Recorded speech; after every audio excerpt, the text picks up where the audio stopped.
Marimari Lamueniche, María Inés Mellico Pichicona Piñén, Quimelfe Mapuzungún Inicial. En este minuto estamos en conjunto con la danza, taller de danza Mapuzungún.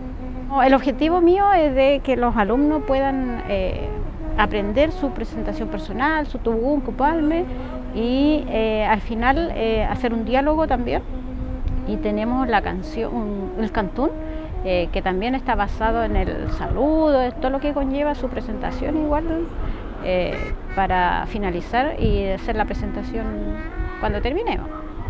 Eso también es en danza y es un llamado para que la gente y juventud en especial que participen y aprovechen esta instancia del Mapuche Sungún que se está dando para poder rescatar nuestra cultura y aprender de esto. Estoy aquí en esta universidad en un curso de Mapudungún que realmente me ha servido mucho. Yo soy descendiente de mapuche, mi abuelo paterno tenía el apellido y me interesé en conocer más de mi cultura que está muy perdida y empecé a estudiar en este curso con los Quimelfe, los profesores, y me han enseñado el hablar, el escribir, me han enseñado de la cosmovisión, de las danzas mapuches, de los instrumentos mapuches.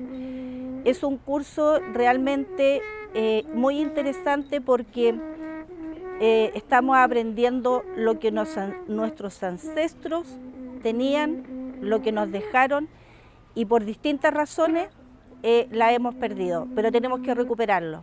Así que estoy agradecida, es un curso gratuito. Es un curso que está en muy buen nivel, yo estoy en el básico, espero poder integrarme el próximo año al intermedio y ahí para ir sabiendo más de nuestra cultura.